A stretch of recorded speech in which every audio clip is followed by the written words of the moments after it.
चुन्ना मुन्ना दो चूजे थे। एक दिन दोनों घर से निकले।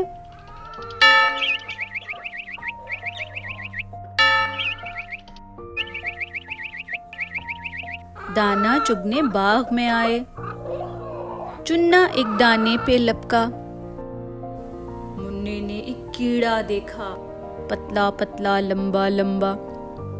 मुन्ने ने चुन्ने को बुलाया। दोनों ने कीड़े को पकड़ा, जोर से खींचा। दोनों ने मिलकर जोर लगाया। कीड़ा बाहर खींचता आया।